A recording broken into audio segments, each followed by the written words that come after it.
Ladies and gentlemen, welcome back to another episode of the Austin Pavao Show. A little bit different intro today because I kind of forgot to click record when Jonny joined the show, but here's the unofficial intro. Jonny Lazarus, host of the Daily Faceoff's Morning Cup of Hockey, college hockey analyst, content creator for Bleacher Report, and New York Rangers reporter. Thank you guys for tuning in on the episode, and I hope you enjoy. What was like the first moment for you where you realized like you're starting to make like some headways in the media space? Yeah, so I did this show called The Third Period Live that 2022 year with the NHL, but then in 2023 they brought me back to do Stanley Cup Central, which was another YouTube show from like the second round through the Cup final. So I was in the NHL studio basically every night for a month, and this is after my 9-to-5 job. So I go to the office, and from the office I go to the NHL studio. I was like living in this crazy like double life. And, it's funny. There's one moment that sticks out now, like thinking back to it. I was doing the Vegas, Florida final, Stanley Cup Live at the venue, interviewing like Roberto Luongo and Fantilli and Carlson and all these like people that were at the games. But excuse me, Mike Rupp actually came up to me and like introduced himself to me. And I was like, holy shit, like that is sick. Like, this guy that I watch every night on NHL Network just like introduced himself to me. And I was like, that's cool. So that's when I felt like I was definitely making a name for myself. But even still to this day, like I get so surprised when like someone like just like knows who I am. I feel like you underestimate yourself. Like I think, yeah. It's a big imposter syndrome kind of thing. And I'm like, pinching myself if I'm in a room with people and I'm like, what the fuck am I doing here? Something that you'll never really get used to, I think. Yeah. Starting off with the Leafs, because I am a Leafs guy. The New Jersey Devils were in town yesterday, and Jack Hughes was in town. And I know there's something going on with you and Jack Hughes right now. Do you kind of want to give the backstory as to what you were saying about Jesper Bratt? And do you still kind of disagree? Are you stepping back from that take, or what do you think of that take? Yeah, so it's funny. Like, I've been on record, and still true to this day. Like, I love Jack Hughes. I've said he's my favorite player in the NHL, and he has been since I met him back in 2021. Yeah. I've gotten to know him pretty well over the years. And I don't think I said anything bad about Jack. No. Yeah, I was just praising Bratt. Like, I think Jesper Bratt is so good. And again, like, Bratt on the two goals Jack scored last night, Bratt makes a 6 saucer pass to the slot right on Jack's tape, and he buries. And his slap shot goal, Bratt makes a sick play in the back check and just does a quick counterattack stretch pass to Jack right on his tape, and there he goes for like a mini breakaway. Yeah. I still think Bratt's playing unreal while Jack is just putting the puck in. It's Bratt giving it to him. So the two of them, I mean, what a fun duo to watch. Maybe not for you last night, but as a hockey fan, I think you can appreciate how good those two are. And then, man, your Leafs, they're in trouble, huh? Like, we got Jackie Redmond coming on our show tomorrow morning, and I'm expecting her to just fully unleash on what's going on in Toronto because it looks painful there right now for Leafs fans. My next question was going to be, what were your thoughts on like their off season? For me, I think the biggest problem with the Leafs was letting Marner go and then just never acquiring a top 6 forward. Right, like they brought in Joshua and Nick Waugh and Matias Maccelli, but they never replaced Marner with a top 6 forward. And right now you're seeing the problem with Max Domi on the first line, with Easton Cowan on the first line. To me, that's last night though. Easton Cowan, he was scratched. So he went from the top line to being scratched. Right, like that's to me that's the main problem with Toronto right now is. Although Mitch Marner, yes, I think it's great that they moved on from him. They didn't get a top 6 forward, and I don't think it's going to be very easy to because they don't have many assets left. Is there an apology coming from Mitch Marner out of Toronto anytime soon? I would say no. What do you think? Do you think that's my first question for Jackie tomorrow? I think. Like, do you owe Mitch Marner an apology? I mean, this guy put up 102 points. He's looked pretty damn good so far with Jack Eichel in Vegas. And it's clear that the Leafs are missing a playmaker, right? Like Matias Maccelli isn't gonna cut it. No. So, man, like those fans they're hard, dude. It is.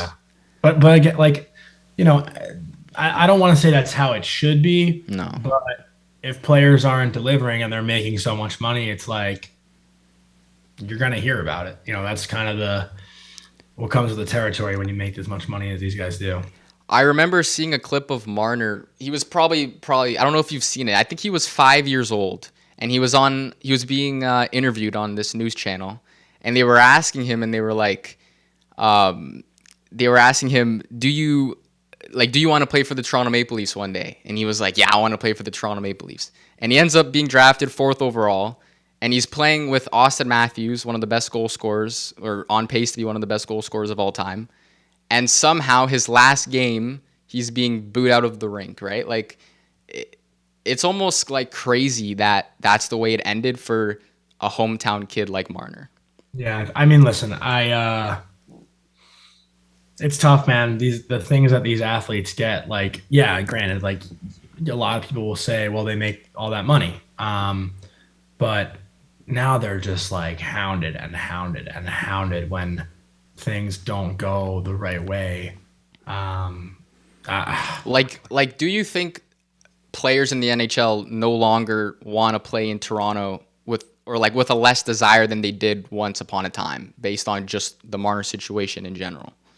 um, mm, I don't think so. I No. still think if you're a kid who grew up a Leafs fan, you're gonna want to play for the Leafs. Yeah. Like that's just how it is. Like, and again, if you did, like, I think Mitch, he did an interview I think with Elliot Friedman talking about the fans and whatnot. And Hmm. when you grow up in it, I think you can kind of understand it a little bit more too, right? Like versus someone who's not from there wanting to go play there, like maybe would be a little bit more hesitant. But if you grew up a Leafs fan and you know how the fans are and you welcome that challenge, like John Tavares, for example, right? Like he even took a pay cut this year to stay there, right? Like, and he could have gotten, maybe double his salary after putting up the numbers he put up last year somewhere else. But he wants to be the guy to deliver that city a cup. And if he does, you're a legend forever, forever. So like some guys are cut out for it, other guys aren't. And that's how sports are. Like, some guys are a little bit mentally tougher than others, but that's what makes I think winning a Stanley Cup, from what I hear, because I've obviously never done it,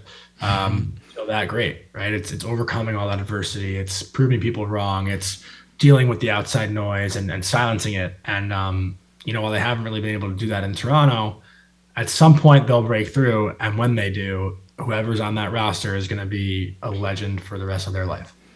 One guy I think that will never have the negative attention that Marner had is somebody you interviewed on the Morning Cup of Hockey, Matthew Nyes.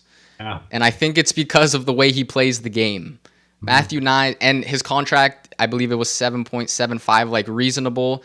He's a guy for me, if he sticks around in Toronto, he'll probably be the captain one day, realistically, if he sticks out that long, in my opinion. And maybe he makes the Olympics this year, the Team USA team. Like, I think the way that he plays, Toronto fans, they love that. And in my opinion, I think Nyes will be a Leaf that is loved for a long time if he sticks it through. Yeah. What is kind of your opinion on Nyes? Obviously, like I said, you've interviewed him. Do you think he could potentially be a captain one day in the NHL? I think so. I don't know how vocal he is. Right. Obviously, I'm not really in their room, so I can't speak to what he's like as a vocal leader. But obviously, the way he leads by example. I mean, you're never questioning his work ethic. You're never questioning if he's tough enough. He's always getting on the inside. Yeah. He'll score the dirty kind of goal. He'll score a nice kind of goal. Like he does it all, and he'll drop the gloves if he has to. Also, like Matthew Nyes, to me is the perfect hockey player, right? Like he's got toughness, he's got speed, he's got size, he's got strength, he's got courageousness, and skill too. So what team wouldn't want Matthew Nyes, right? Like it's one of those things where I think Leafs fans have certainly seen guys who work hard, but I don't know if they've seen guys who work as hard with that much skill. Correct. And that's where the love and appreciation I think comes for Nyes. That hockey fans across I don't know anyone who doesn't like Matthew Nyes, whether you're a Leafs fan or not, right? Like he doesn't really have any haters. One guy that is often compared to Nyes is somebody you would know pretty well as a Rangers guy is Chris Kreider. Do you see a comparison there, like Chris Kreider and Matthew Nyes being similar power forward kind of players in the NHL? I don't really know where that comparison came from. Do you not like that comparison? I think, listen, I think the world of Chris Kreider, but I think Matthew Nyes is twice the 5-on-5 player that Right. that really is. Like Kreider was never I don't know if I'm discrediting Kreider as a playmaker. He wasn't much of a playmaker ever, but like he's made a couple nice passes and whatnot. But like Hmm. Kreider wasn't really known to set up his line mates. It was, typically Kreider's the finisher. Yeah. And while Nyes is probably more of a finisher than he is a playmaker, he still has that playmaking ability. Hmm. And I still think beneath the tops of the circles in the offensive zone, like Nyes is more creative. Like Kreider is a little bit one dimensional offensively. Yeah. Great north south speed and great flying down the left side. And obviously, he turned into a really strong net front presence guy. But if you're making plays around the entire offensive zone, like Matthew Nyes can mohawk somebody and he can, and dang, like I think there's just more skill sets that Nyes has over Kreider. Yeah. But again, like later in Kreider's career is when he really figured it out. Like, he went from a guy who was scoring like 20 something goals to 52 and then 30. And like he exploded like later on. Where Nyes, I think, has already put up what, 20, he had 29 last year, 20. He had 29. Yeah. 9. Yeah. So like, that's like 2-3 years in. So, I think Nyes is going to be a solidified 35 to 40 goal scorer, within the next 2-3 years. And I think just the sustainability, if that's a word, it sounds wrong coming out right now, but I do think it's a word, that Nyes has is just, better than Kreider in the early parts of his career. Look, the New York Rangers, how has been attending MSG this season? I have a question. Like, does it ever feel like when you're in Madison Square Garden and you're kind of looking around and you're like, holy shit, like, what am I doing in Madison Square Garden, right? Like, what is that like for you? Obviously, you get to do it pretty often. Yeah, I mean, the best is the morning skates when you get there before the away team hits the ice and you just kind of have the whole building to yourself and Yeah. you just like look at the ceiling. And whenever I get there, whether it's for a morning skate or for a game, like I always post a picture just like so people know that I'm there. Hmm. Like to follow along for any like updates and whatnot. I always just like look at the picture that I take and take in the ceiling. Like it's just such a scenic. That's what makes the arena, right? Like, the ceiling is unreal there. Let me see if I have one from last game. Also, like the where we sit as far as the press box is too, like being on top of the ice, Yeah. like you get such a good view compared to every other arena I've been in press box. Like you're more pushed back and not like over the players. Like these videos are my favorite now. I try to get like kind of like an ISO cam of Yeah, the yeah. star player on the road team and warm-ups. Like, I got Connor McDavid, Yeah, yeah. stick handling. Like I feel like I'm right on top of him. And that's always super cool too. But when the garden's like quiet and you kind of see the preparation that goes into the presentation of a game, it's super cool to be a part of and definitely something I don't take for granted. In terms of the New York Rangers offseason, how did you feel about the moves they made? I was a big fan of the Gavrikov signing. How has he looked so far through, I believe it's 8 games so far of the Rangers regular season? Yeah, he's been steady. Listen, Adam Fox needed a what's the word I'm looking for? Like elite stay-at-home guy. Yep. And Gavrikov doesn't really have much offensive upside, let's call it. I think he's got 1 assist. Like, Yeah, yeah. and doesn't really shoot the puck much. Yeah. But he keeps it simple, and I think that's what Fox needs. So Fox can, flourish a little bit more offensively. And we've seen Adam Fox get off to a pretty solid start. Granted, pucks haven't really gone in for him in the last couple games, but the first 4 or 5 he was burying and creating chances. And last game he had a perfect opportunity for 2 assists in the third to tie it against Minnesota. First, he fed JT Miller backdoor on the power play, and Miller was on his offside and tried to like redirect it, but he just missed it by that much. And Fox had a chance where he could have shot a puck, but Adams, the most unselfish player probably in the NHL when it comes to shooting, and tried to feed Sherry backdoor, but Spurgeon made a great read on it and got a stick on it. But yeah, I've loved what I've seen so far out of the Fox and Gavrikov pairing, and that was really like the only thing the Rangers did this offseason. Right. Got Sherry and Radish and whatnot, but Gavrikov was like the only noisy move they really made. If you could give one player who you think has been super good and then a player who's maybe disappointed a little bit for the Rangers so far, who are kind of 2 guys that you think would fit those 2 roles? I mean, the numbers probably don't do it justice. I'm just pulling them up as I'm talking. Yeah. But like Mika Zibanejad to me has been the Rangers' best forward. But again, if you look at the stats and you see 2 goals, 2 assists in 8 games, -3, you're like, okay, what the hell is so good at? He's drive and play. He led that comeback in Montreal, scored the big goal in the power play, and he set up Panarin for that insurance goal. He makes the play happen against Minnesota for Panarin to score that goal at home, the only goal at home that they've scored. And he's been really good in the neutral zone too. Like he's broken up a lot of plays, responsible defensively, leading the rush offensively. And I think the scoring chances have been like so, I don't even know the word, but he's just getting what feels like 4 or 5 great A's a game, and they're just not going in. But once they do, he's been known to be a streaky guy, and when it rains, it pours. It makes advantage of that. So once he sees a couple go in, Right. Maybe he'll get hot. So I think he's been great, but I don't think the numbers reflect it, like I said. And then a guy who needs to be better is Alexis Lafreniere. Right. 2 years ago, I confidently put out there that I think he's a 100-point guy at some point in his career. And, I feel like he tore it up that playoffs, and I feel like a genius. And then since then, it's kind of been downhill. And I think for him, it's just wanting to be the play driver. At times, I think he's been a bit of a passenger, and he's shown, especially in that 23-24 year when he was playing with Panarin and Trocheck and they were on fire, that he could actually drive that line. Like Panarin was looked at as the guy who, was the needle mover. He had 120 points, but I think a lot of those points came from incredible plays from Panarin, from Lafreniere. Panarin doesn't score 49 goals by himself, right? Like that's, great cross-team passes from Lafreniere and Trocheck, and the three of them really clicking well together. But for Lafreniere to have 1 goal and 1 assist through 8 games so far after signing that big contract is just, you just need better and you need more. So hopefully he can turn it around. I still believe he can. I think the world of Lafreniere as a player.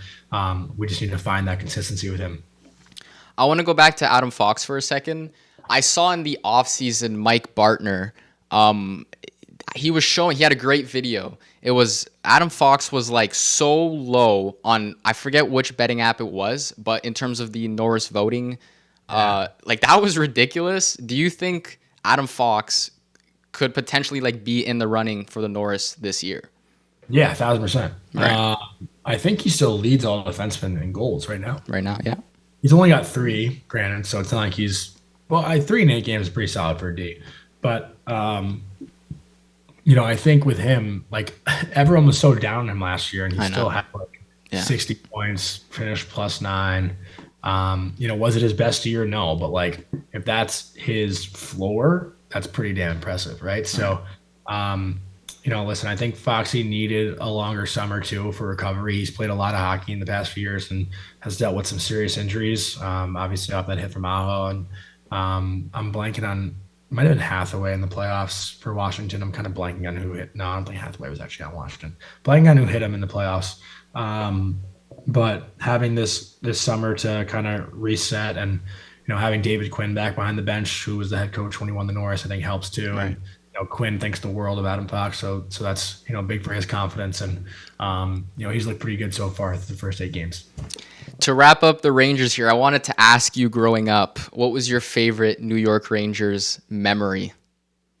Growing up, I always loved going to Nassau Coliseum for Rangers Islander games. For whatever reason, Ranger Islander games at Nassau Coliseum were always just a different kind of atmosphere than when they were at the Garden. Right. Like I was actually like scared, at the Coliseum, because like there were so many fights in the crowds and like all that kind of shit, which is great. Yeah. But I was at the preseason game where Rick DiPietro fought Al Montoya, like a goalie fight. It was a full-on brawl, and like just going to those games was so much fun. It was one game, you asked? One specific game? Yeah, or like one specific moment. Yeah. I think I was at the game in 2014, so you'll maybe remember this, when Marty St. Louis scored the overtime goal to put the Rangers up 3-1 in the conference final. Okay. The year that they lost, like in the finals. Yeah. They lost in the final, but that put them up 3-1 in the conference finals. They were 1 win away from the cup final. Yeah. So like walking out of the Garden, hearing the "We Want the Cup" chant for the first time, like in the Garden. Yeah. That was super cool. And I had like such a good angle of that goal. Like where I was sitting, I was like right behind St. Louis. So I saw the opening beneath Tokarski's shoulder and ear. And St. Louis in warm-up, if you watched him in warm-up ever, he was always practicing like that exact shot. Mm. So to see him do that live in that moment was so sick, and that was like the loudest I've ever heard the Garden. I was lucky to be at a lot of those big games. Like I was at the Step On overtime game in Hmm. Game 7. I was at the Panarin overtime game in Game 7, but I wasn't like a little kid for the Panarin one. I was like 25, so a little different. Yeah, no game 7 moments for me for the Leafs, but I wanted to talk a little bit more about some opportunity that you've had in your career so far to work with Bleacher Report and those I mean, I don't even know what you call them, like those open ice skates where Open you're skates, open yeah, skates. dude, that is like my favorite like part of what you do. And like is that like also one of your favorite parts of what you've been doing? Like that's got to be so cool to be able to have that opportunity. Dude, I feel like I'm a 13-year-old kid when I do that. Yeah.